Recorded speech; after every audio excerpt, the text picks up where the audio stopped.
Fear is whispered in our ears and shouted in our faces. Faith must be fostered by the man or woman you see every day in the mirror. The former forever snaps at our heels. The latter can spur our boot heels to be wandering, stimulate our creativity, and drive us forward. Fear or faith, which will be our master? Fear will get the worst of the best of us, and peddlers of influence count on that.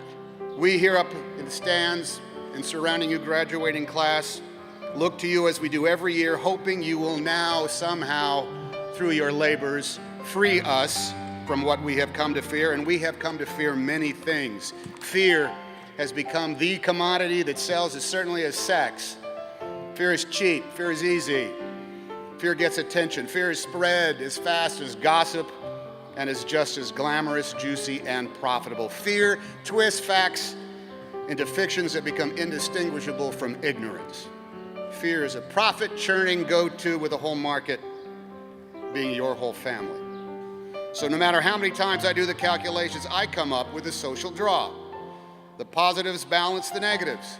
The X's equal the Y's. And our hopes weigh as much as our fears. But I hesitate on that last one because fear, good Lord, fear is a powerful physiological force.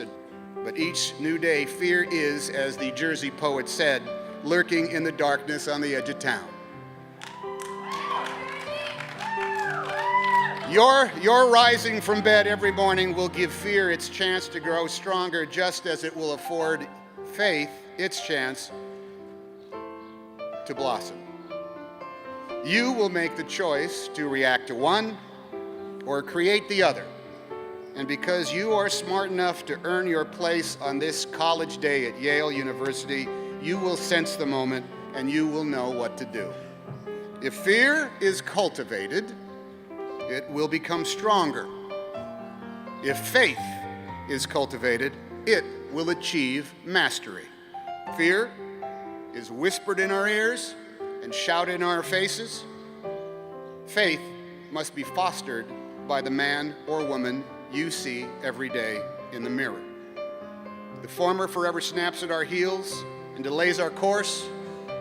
The latter can spur our boot heels to be wandering, stimulate our creativity, and drive us forward. Fear or faith, which will be our master? 3 men found that they could no longer sleep because of their deep-seated fears. This is a story I'm telling. Their lives were in a state of stasis because of their constant worries. So they set out on a pilgrimage to find a wise man who lived high in the mountains, so high up above the tree line that no vegetation grew, no animals lived, not even insects could be found so high up in the mountains in that thin air. And when they reached his cave, the first of the 3 said, "Help me, wise man, for my fear has crippled me." "What is your fear?" asked the wise man. "I fear death," said the pilgrim. "I wonder when it is going to come for me." "Ah, death," said the wise man. "Let me take away this fear, my friend. Death will not come to call until you are ready for its embrace. Know that, and your fear will go away." Well, this calmed that pilgrim's mind, and he feared death no longer. The wise man turned to the second pilgrim and said, "What is it you fear, my friend?" "I fear my new neighbors," said the second pilgrim. "They are strangers who observe holy days different than mine. They have way too many kids, and they play music that sounds like noise." "Ah, strangers," said the wise man. "I will take away this fear, my friend. Return to your home and make a cake for your new neighbors. Bring toys to their children. Join them in their songs and learn their ways. And you will become familiar with these neighbors, and your fear will go away." Well, the second man saw the wisdom in these simple instructions and knew he would no longer fear the family who were his neighbors. There in the cave, so high in the mountains that nothing could live, the wise man turned to the last pilgrim and asked of his fear. "O wise man, I fear spiders. When I try to sleep at night, I imagine spiders dropping from the ceiling and crawling upon my flesh, and I cannot rest." "Ah, spiders," said the wise man. "No shit, why do you think I live way up here?"